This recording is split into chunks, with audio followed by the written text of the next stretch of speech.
Dr. Thomas Mapfumo, arguably the best. In fact, it's not arguable, but he's Zimbabwe's greatest music artist of all time. His Chimurenga music has transcended borders and he has been received with acclaim all over the world. Guys, if we talk of a man who has put Zimbabwe on the world map, this is the man. He's our national treasure and he's our icon. Dr. Mapfumo, let's talk. Asikhulume, Dr. Ngatitaure Mukanya. Because you saw kuti tambise chikubvunza kuti Mukanya ndiyani,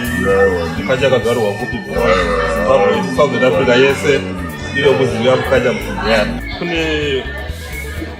wari kusimukira wechidika watanga kuimba. Vanhu vana advice. Kana wada kuita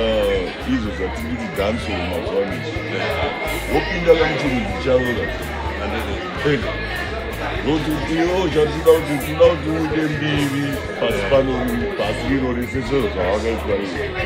tarisai lakibhini akaita rege haana kuita nechizulu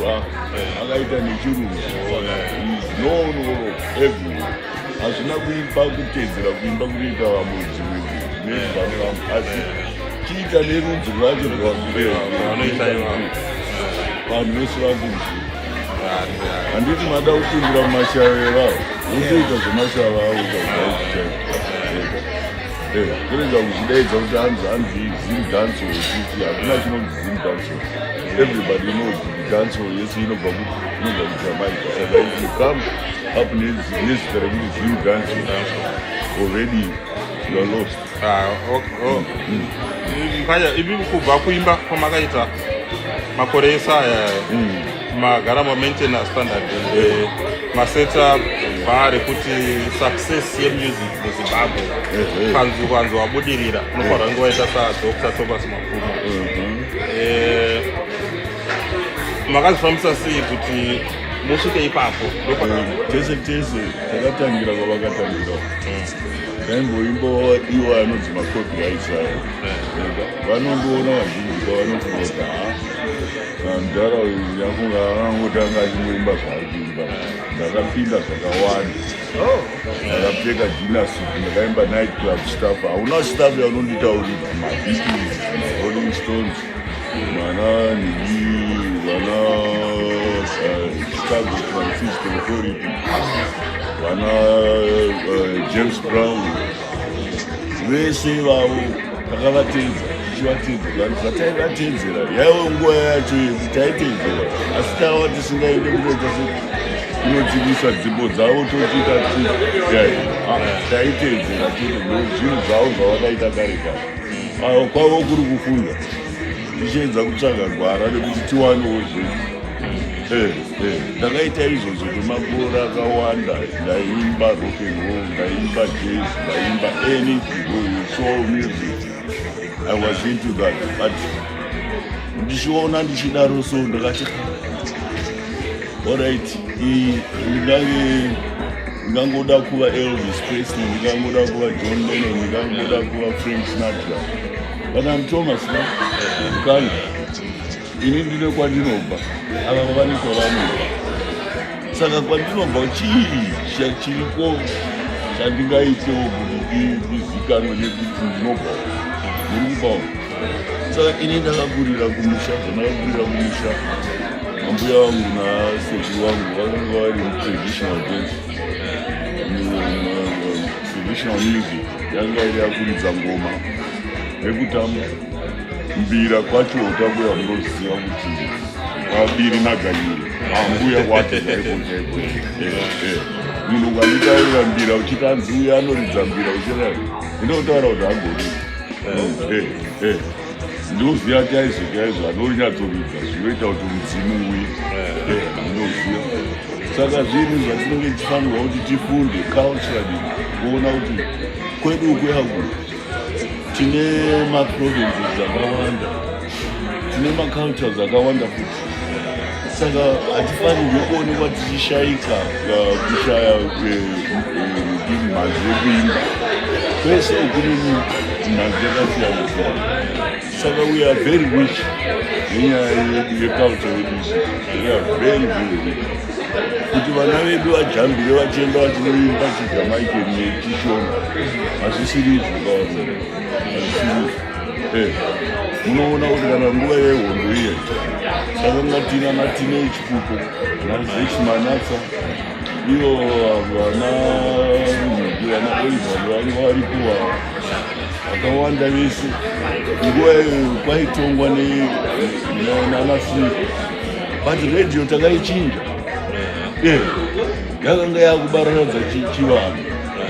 zvinova ndokuratidza kuti chitakanga tatanga kunze kwedu kwaedza takuziva kuti izvi ndo zvedu ndozvatinofanirwa kuita. Saka zviripo vafana havasi kuita zviri wrong, hatingati vari kuita zviri wrong, but language yavari kushandisa haina kwavainoasvitsa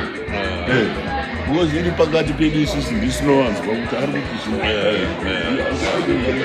akaimbawo neinternational language yavanoti English sika kutiwo chi agozikanwa pasi rino rese kuti kune munhu akadaro asi munongozikanwa pasi rese muchimba iri ndichimba ukaimba chako chivanhu unongozikanwa nekuti iwo kuno ndozvavanoda kunzwa havadi kunzwa imi muchitedzera zvavo. asi muri kuti vavaimba nechirungu vanoimba kana vakaimba nechirungu vanogona kuti vaaccept kana agona ozi chirungu ega vanoaccept vakangoti munhu watiridzika naye language yedu anonyatsoiziya and ari kuziya zvaari kuita vanokusapa asi vakakutambira muchiimba chiri chichena vakatitambira kuno kuti vazotitambira havana kutitambira nechimba rokendo vakandiziva ndichimba chimurenga saka mukada kuti mutedze nezvevavavo hapana anobva akakuziva asi mukauya negwara renyika vanoda kuziva kuti unosvambisa sei makatanga muchitanga rwendo rwenyu rwekuimba rwakazoita kuti musvike pamuri ipapapo makasvika here masituations ekuti maitukana nevanhu maita zvekudhakwa muchirwira vasikana muchiita alcohol mazuvano ari kuita zvebhurongo mushonga wechikosoro chaiyo chaiyo ari kudhakwa nawo mushonga fana kuvara asifanirwa kuitika saizvozvo zvinofanirwa kuitika nezvekuti iwewe kana uri muimbi unoramba wakashinga wari zvichengetedze unhu hwako ndochinhu chekutanga vanhu vaona kuti munhu uyu zveshuwa nezvaari kuita akashinga nezvaari kuita hamuopi kuti vakomana vese vari kunzwa vese vaimbi vari kusimuka vari kunzwa zvokutaurwa nadhokta panapa teererai kuti wozvichengetedza unhu hwako worega kuva munhu uya anova involved kana zvine crime aiwa music inoda kushinga haidi kuti nhasi wambopractiza mangwana omira inoda kupractiza every day kubva kudhara kwese macreator brand rinozikanwa africa yese even beyond vakaenda kudana Germany, Australia kwese all over the world kuri kuti nekutonga kwanyadenga tonzi Mukanya havasipo nhasi brand iroro maifanirwa maita here kuti muri maintain brand iroro because hatisi kuda kuti brand ronzi rafa Mukanya anzi asipo nhasi zonzi hakusina chemurenga music kune mumwe akatonifonera ndirimba ndingoma hamundizive ndiri mwana mudiki ndaiuya ndichikuona muchiimba asi ndoda kukutaurira kuti ndiri kuedza kukurudzira mutambo wenyu ariko kuzimbabwe kufunda kwatiri ende akaona kuti ndikatedzera gwara iro ndo gwara rekumusha kwedu saka ngati zvinotinakidza zvakawanda zvinonakidza hiphop chichichi but ngatione zveduwo zvinonakidza ngatisakanganwe kuti zvedu zvinonakidzawo zvinonakidza zvikuru ende vakakunzwa uchimba nechekwako vanonakidzwa kuti vachionawo matambiro acho vanonakidzwa kuti asi tichiri pabhurandi rechimurenje chimurenje chenyu chakatanga munguva yehondo iya kufunga maalbhamu enyu ese ane chimurenga mukati tingati nhasi uno muchikuimba nechimurenga kuti hatiregeri nekuti zviripo ndezvekuti unoona kuti hatisipingira kumusha kwedu kachete pasi rino rese pane zviri kuitika pasi panapa zvatiri kuona tese tese onai kune shumba iya yakauraiwa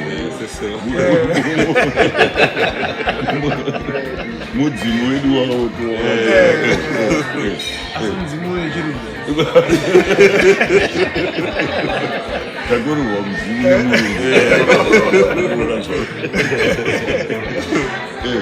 vanhu vakangoona vanenge nyaya inosekesa asi nyaya inosekesa chinhu chikuru takamboita shumba yekuti ive frendi nevanhu chii zvibvunzei kamega muzvibvunza mega kuti shumba yekuti izova inodiwa nevanhu vese vakaona vako vamwe vakabuda nemaplakadzi vakati munhu iye ngaasunge nokuti vanoiziva kuti shumba iyi yanga ishumba yakanaka saka nekudaro izvozvo zvinhu zvatinenge tichirasika tinorasika magariro edu munoona kuti varungu pavakauya vakatungamidza bhayo kuti munopanga tinonzwa tese chitaurirwa isisi nevarungu chinzi mwari wevaisraeri mwari vachitaura mazita evanhu weda ari kupi isu mwari kana chozi mwari wemaisraeri weda ari kupi hatina kusvika here saka zvinoratidza kuti chii isizvo ndisi takarasika tsika nemagariro ndeye zvimwe zvinhu nepasipoti yekuamerica hachitauri kuti handine pasipoti yekuamerica ndaamaamerica yangu yekuzimbabwe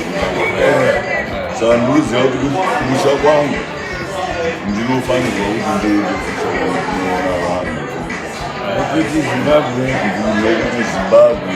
ndokwandinobva kumusha kwangu